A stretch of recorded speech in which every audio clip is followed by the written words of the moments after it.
दुनिया का सबसे ऊंचा शिव मंदिर जहां पहुंचने के लिए आपको सिर्फ 3.5 किलोमीटर चलना पड़ता है। लेकिन जो शांति और डिवाइन एनर्जी यहां मिलती है वो शायद कहीं और नहीं। यह है तुंगनाथ, पंच केदार का तीसरा धाम, और इसके ऊपर है चंद्रशिला समिट, जहां से हिमालय का 360 डिग्री व्यू आपको लाइव पर याद रहेगा। आज के इस वीडियो में हम कवर करेंगे दिल्ली से तुंगनाथ का complete route, track details, stay options, budget और वो सब कुछ जो आपको यात्रा पे जाने से पहले जरूर पता होना चाहिए। सबसे पहले बात करते हैं दिल्ली से तुंगनाथ कैसे पहुंचे।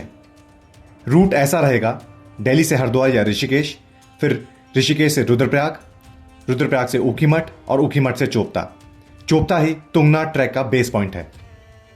तो अब बात करते हैं ट्रैवल ऑप्शंस की। बस एक बजट ऑप्शन है। दिल्ली से हरिद्वार या ऋषिकेश के लिए आपको इजीली गवर्नमेंट और प्राइवेट बसेस मिल जाती हैं। शेयर टैक्सी या बुलेरो, ऋषिकेश से आपको शेयर टैक्सीज मिल जाती हैं ऊखीमठ या डायरेक्टली चोपता के लिए। थर्ड ऑप्शन है आपके पास प्राइवेट कैब या सेल्फ ड्राइव। सबसे कंफर्टेबल ऑप्शन है, स्पेशली अगर आप ग्रुप में हो। Important tip, last fuel pump आपको ऊखीमठ के आसपास मिलेगा। चोपता में फ्यूल स्टेशन नहीं होता। अगर एटीएम की बात करें तो एटीएम फैसिलिटीज भी ऊखीमठ तक ही रिलायबल हैं। चोपता में आपको होटल से ज्यादा कैंप्स और कॉटेजेस मिलते हैं। यहाँ का स्टे सिंपल होता है लेकिन व्यूज एब्सोल्युटली नेक्स्ट लेवल। अब बात करते हैं टाइप्स ऑफ स्टे की। Budget camps, Swiss tents, basic guest houses. Peak season में एडवांस बुकिंग करना बेटर रहता है। अब बात करते हैं तुंगनाथ ट्रैक की, जो इस यात्रा का सबसे एक्साइटिंग पार्ट है। डिस्टेंस 3.5 किलोमीटर वन वे और एल्टीट्यूड अप्रॉक्सीमेटली 12,000 फीट। ये ट्रैक छोटा जरूर है लेकिन कंटिन्यूस चढ़ाई होने की वजह से थोड़ा चैलेंजिंग हो सकता है। पाथ पूरा वेल पेव्ड है, बिगनर्स भी इजिली कर सकते हैं, बस पेस मेंटेन करना जरूरी है। इस ट्रैक को पूरा करने के लिए तकरीबन 2 से 3 घंटे लगते हैं, डिपेंडिंग ऑन योर फिटनेस। रास्ते में आपको हिमालय के स्टनिंग व्यूज, बुग्याल और पीसफुल इन्वायरमेंट मिलता है। बहुत सारे लोग तुंगनाथ ट्रैक के बाद चंद्रशिला समिट भी जाते हैं और ऑनेस्टली आपको भी जाना चाहिए। डिस्टेंस तुंगनाथ से 1.5 किलोमीटर और टोटल एल्टीट्यूड 13,000 फीट। यहाँ से आपको नंदा देवी, त्रिशूल, चौखंबा जैसे पीक्स का व्यू मिलता है। सनराइज यहाँ का सबसे मैजिकल मोमेंट होता है, जहाँ लगता है जैसे पूरा हिमालय जिंदा हो गया हो। यहाँ एक इंपॉर्टेंट टिप, सुबह जल्दी ट्रैक स्टार्ट करें अगर आप सनराइज देखना चाहते हैं। तुंगनाथ मंदिर सिर्फ एक ट्रैकिंग डेस्टिनेशन नहीं बल्कि एक पावरफुल स्पिरिचुअल प्लेस है। यह मंदिर भगवान शिव को समर्पित है और पंच केदार का तीसरा धाम है।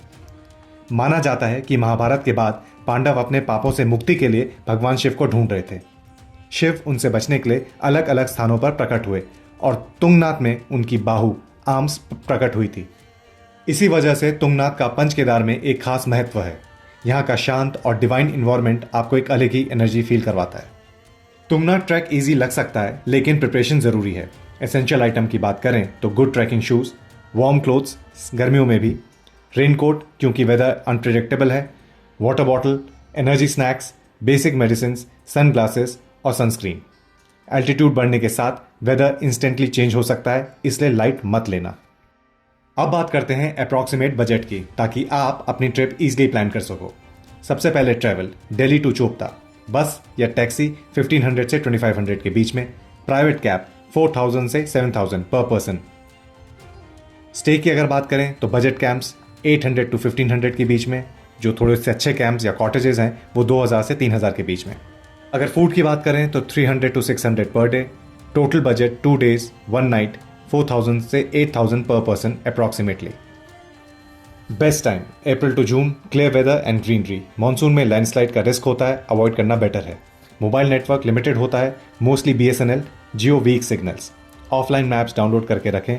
रिस्पेक्ट नेचर, प्लास्टिक बिल्कुल ना लीव करें। तुंगनाथ सिर्फ एक ट्रैक नहीं, एक एक्सपीरियंस है जहां एडवेंचर और स्पिरिचुअलिटी दोनों साथ मिलते हैं। अगर आप पंच केदार यात्रा प्लान कर रहे हो तो तुंगनाथ डेफिनेटली अपनी बकेट लिस्ट में रखिए।